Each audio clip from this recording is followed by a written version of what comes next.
আজকে আমরা আরেকটা সলভ করার জন্য এসেছি এবং এটাকে তোমাদের বোঝানো হচ্ছে এবং দেখিয়ে দেওয়া হচ্ছে এই ধরনের অঙ্ক বহুবার পরীক্ষাতে আসে এবং সেটাকে সঠিকভাবে বুঝতে হবে যেন পরীক্ষায় পড়লে আপনাকে সঠিকভাবে করতে পারে। কীভাবে করতে হবে এটা আবার ভগ্নাংশের আকারে রয়েছে, কিন্তু দুটো করে ব্র্যাকেটের অংশগুলো ইনটু আকারে রয়েছে, তাহলে মনে মনে ভাবতে পারি যদি এইগুলো অংশগুলো গোটা বডিটাকে এক্স ওয়াই জেড এভাবে ধরা যায় তাহলে কাজটা বড় হয়ে যাবে, কিন্তু আমরা এই আকারগুলোকে সহজ আকারে করেই ভগ্নাংশের যোগের মতো করে আমরা করব। এটা লক্ষ্য করো বি মাইনাস সি, অর্থাৎ আমরা যখন এ বি সি পড়ি সেক্ষেত্রে এ আগে হবে, বি পরে হবে, সি পরে হবে, এই আকারে হয়।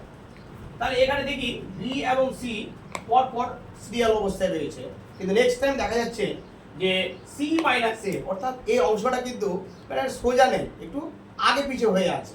তাহলে যদি সোজা থাকতো তাহলে আমাদের কিন্তু কোন অংশ মেলাতে সহজ হয়। যেমন এখানে দেখো এটা ক্ষেত্রে মেলাতে পারছি আমরা আবার সি মাইনাস এ আবার সি মাইনাস এ, এখানে এসে দেখা যাচ্ছে এ মাইনাস বি আবার সহজ আকারে রয়েছে এবং পরপর আকারে সাজানো আছে।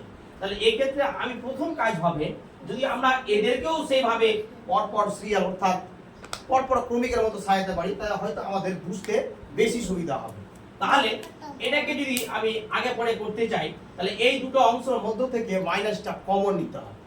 মাইনাস কমন নিলে কি হবে, এ হয়ে যাবে প্লাস, তখন সি হয়ে যাবে মাইনাস, অর্থাৎ তখন লেখা যাবে এ মাইনাস সি। তাহলে যে মাইনাসটা আমি কমন নিলাম সেই মাইনাসটা কি হবে, সেই মাইনাসটা তাহলে উপরে গিয়ে গুণ হয়ে যাবে। কি হবে, উপরে গিয়ে গুণ হয়ে যাবে। অর্থাৎ কি লিখতে পারি আমরা, মাইনাস ওয়ান নিচে হলো বি মাইনাস সি আর এখানে হলো এ মাইনাস সি। এবার কিন্তু আমরা দেখতে পাচ্ছি এই রাশিগুলো এবিসি এর মতো পরপর সিরিয়াল আকারে সাজছে। প্লাস আবার এখানে আমি এইটা থেকে মাইনাস কমন নিব, এটা যেহেতু পরপর আছে তাহলে এটা দরকার নেই, এটা নিতে হবে। অর্থাৎ এখানে আবার মাইনাস কমন নিলাম, মাইনাসটা উপরে বসে গেল, রাইট। নিচে আসলাম তাহলে এ মাইনাস সি হলো, এখানে হলো এ মাইনাস বি। এখানে দেখা যাচ্ছে নেক্সট টাইম যেটা আমরা দেখতে পাচ্ছি এখানে কিন্তু পরস্পর সিরিয়াল অবস্থায় রয়েছে, তাহলে এই ক্ষেত্রে কিন্তু কোনো মাইনাস বা প্লাস কমন নেওয়ার প্রয়োজন নাই, যা আছে তাই থাকবে। অর্থাৎ A minus B, B minus C. এবার কি করব, এই নিচে যে চেহারাগুলো আছে এদের আমাদেরকে লসাগু করতে হবে। লসাগু করতে হলে কি করতে হবে, আমি বলেছি প্রথমে যা থাকবে ওরা বসে যাবে। প্রথমে যা থাকবে অর্থাৎ প্রথমে দুটো ব্র্যাকেট পেয়েছি সেটা বসে যাবে, বি মাইনাস সি, এ মাইনাস সি, ঠিক আছে। আর এখানে এসে দেখবো যেটা মিলবে না সেটা বসবে, যেটা মিলবে না অথবা বেশি হবে সেই ক্ষেত্রে বসবে। মিলবে না বলতে যেমন এ মাইনাস সি মিলেছে কিন্তু এ মাইনাস বি এই দুটোর মধ্যে নাই, অর্থাৎ এটা বেশি মিলছে না, তাই এখানে বসবে। এবার নেক্সট টাইম এখানে আসলাম, এখানে দেখা যাচ্ছে এ মাইনাস বি আছে মিলে যাচ্ছে, বি মাইনাস সি মিলে যাচ্ছে, অর্থাৎ এখানে কিছু বসবে না।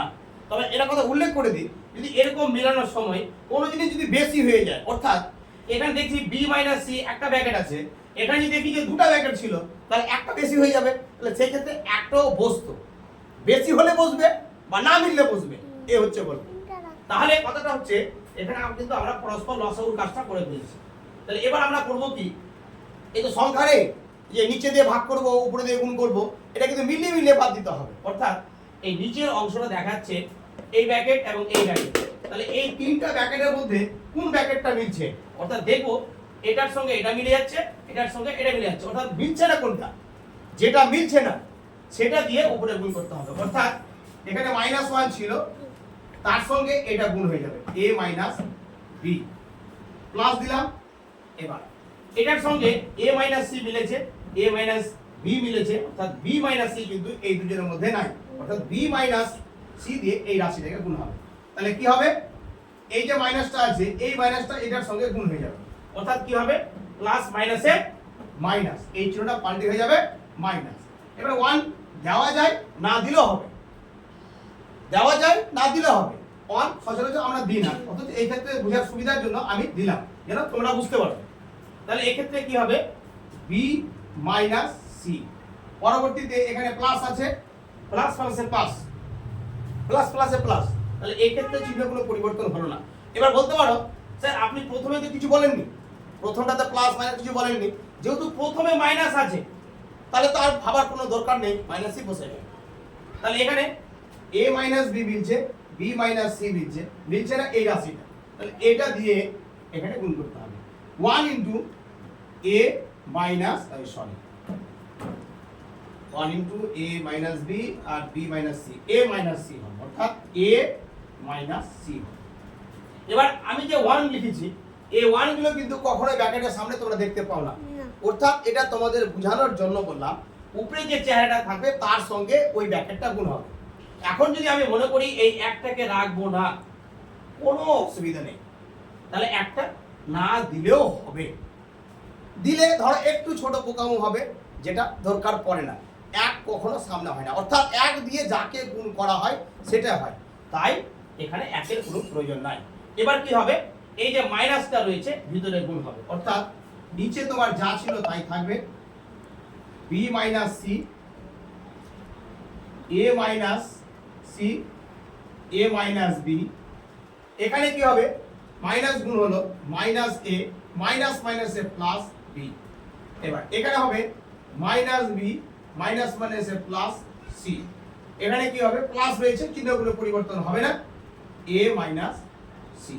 এবার দেখো একটা প্লাস একটা মাইনাস একই জিনিস, একটা মাইনাস একটা প্লাস, তাহলে এই ক্ষেত্রে দেখো এখানে রয়েছে মাইনাস এ আর এখানে রয়েছে প্লাস এ, অর্থাৎ যদি 10 টাকা থেকে 10 টাকা বাদ দিলে তার রেজাল্ট 0 হয়ে যায়, তাই এটা বিয়োগ হয়ে বাদ হয়ে গেল। আবার এখানে দেখো প্লাস বি মাইনাস বি, এটাও বাদ হয়ে গেল, সি মাইনাস সি বাদ হয়ে গেল, অর্থাৎ এখানে কিন্তু যদি আমরা এরকম ভাবে কাটাকাটি পাই, এরকম ভাবে, তাহলে এটা কাটাকাটি করে উত্তর হয় 1, কিন্তু এখানে পাশাপাশি প্লাস মাইনাস করে বিয়োগ হয়েছে, তাই এক্ষেত্রে এর রেজাল্ট হচ্ছে 0। এবার আমরা জানি শূন্যকে যদি কোনো রাশি ভাগ করে তার রেজাল্ট কি হবে 0, অর্থাৎ এখানে বলা যেতে পারে এই রাশিটার রেজাল্ট একবারে যদি লিখি আমরা b minus c, a minus c আর a মাইনাস b, এটা লেখা বকামো হবে, এই লেখাটা বকামো হবে। আমরা সরাসরি লিখতে পারি এই রেজাল্টটা পরে লিখবো কি 0, তাহলে এইটা যদি আমি নাও লিখি কোনো যায় আসে না, কারণ এই ক্ষেত্রে আমাকে জানতে হবে উপরের রাশিগুলো বিয়োগ করে করে নাই হয়েছে, অর্থাৎ এখানে এই গোটাটার রেজাল্ট হচ্ছে 0। শূন্যকে কোনো রাশি দিয়ে ভাগ করা হলে তার রেজাল্ট হবে 0, অর্থাৎ এই রাশিমালার যে সরল আকারের রূপ হলো তার উত্তরটা হচ্ছে 0। আশা করি বুঝতে পেরেছো। এরকম অঙ্ক পরবর্তীতে তোমরা আরো অনেক পাবে, আমার দিকে লক্ষ্য রাখলে অটোমেটিক তোমরা ভালো ভালো অঙ্ক পেয়ে যাবে।